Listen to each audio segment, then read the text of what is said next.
안녕하세요. 케이트 박경숙입니다. 반갑습니다. 오늘의 주제는 소통입니다. 여러분, 소통을 잘 하는 사람이라고 생각하시는지요?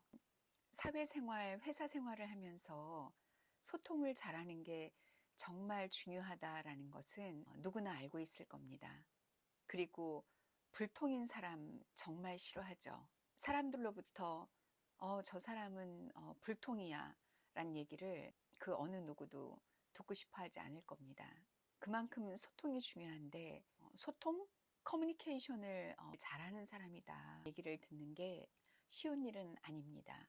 저도 텔리어가 되기 전까진 소통을 잘하는 사람이 아니었습니다. 일단 말하는 것을 별로 좋아하지 않았고요.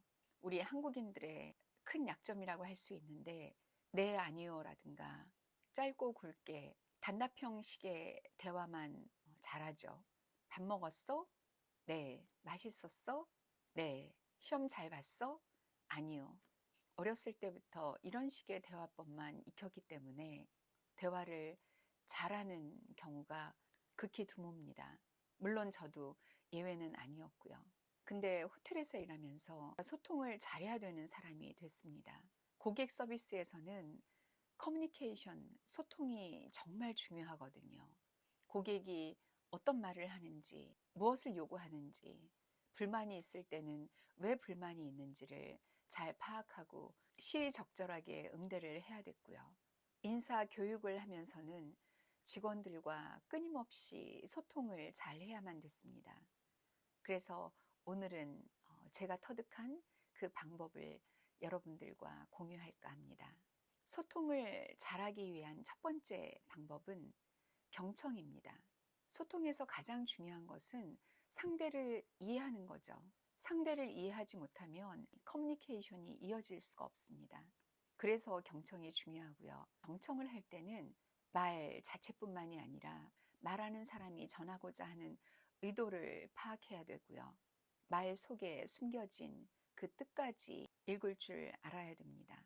상대의 몸짓, 제스처까지도 정확히 읽고 그 사람이 뭘 얘기하고자 하는지 파악하는 것이 경청입니다. 두 번째는 질문을 해라입니다.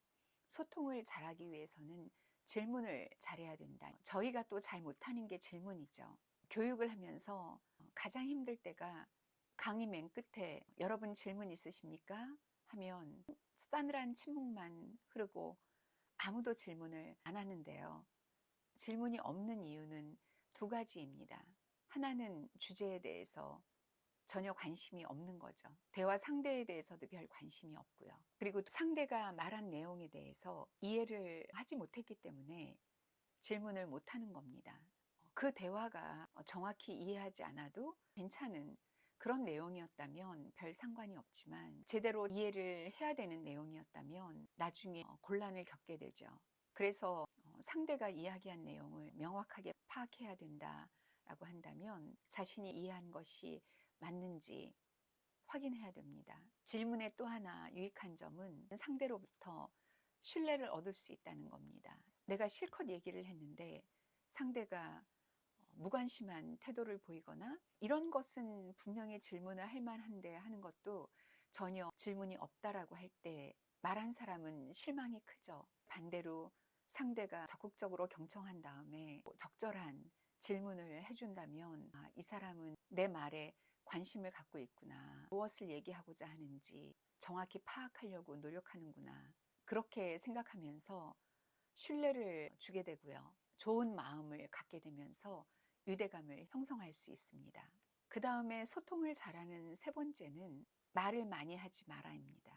여러분, 달변을 좋아하시는지 모르겠는데 달변가가 소통을 잘하는 사람이다라고 생각지 않습니다. 달변가는 대체적으로 자기 말만 잘하는 사람이고요.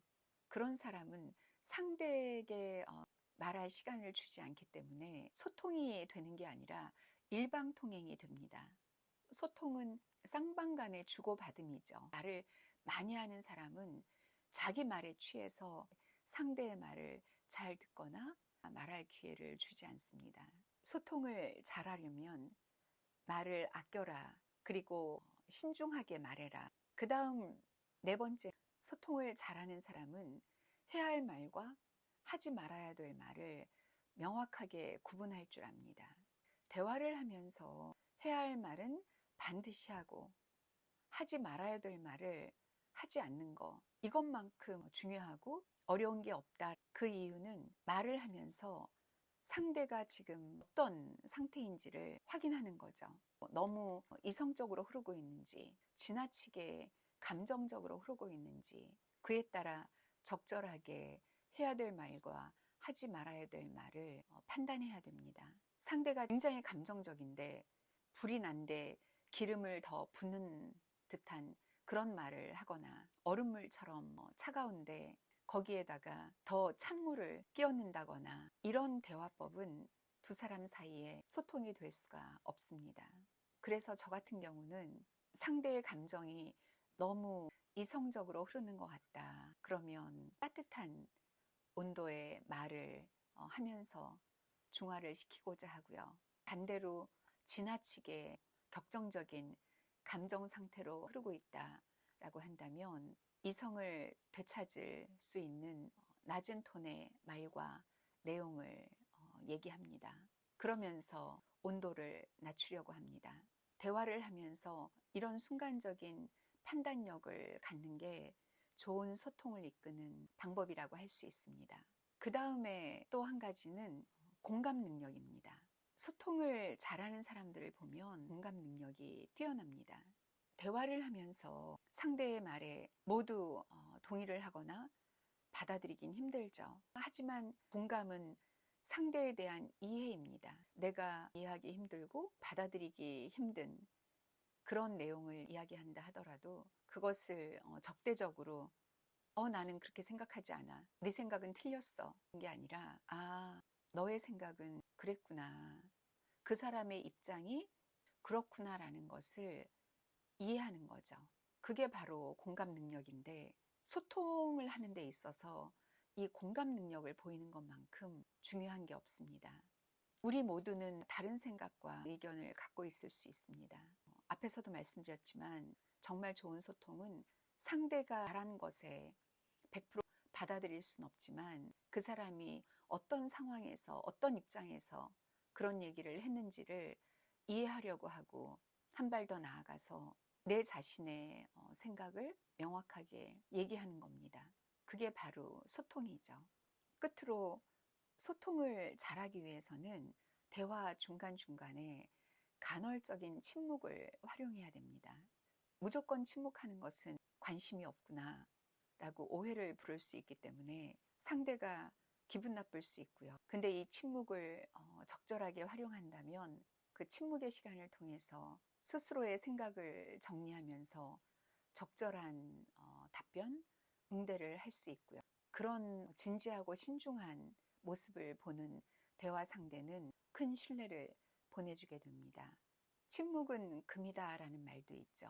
그래서 적절하게 침묵을 활용하고 어색한 침묵이 아니라 더 깊은 대화를 이어가는 침묵이 된다면 멋진 소통을 만들어낼 수 있습니다. 사회생활, 회사 생활에서 소통을 안 할 수가 없죠. 소통은 나를 상대에게 이해시키고 또 상대를 이해하는 가장 기본적이면서도 중요한 툴입니다. 지금껏 말씀드린 이 소통 잘하는 법을 활용하셔서 멋진 커뮤니케이터, 소통 잘하는 사람이 되시길 바랍니다. 그럼 오늘은 이것으로 마치겠습니다. 감사합니다.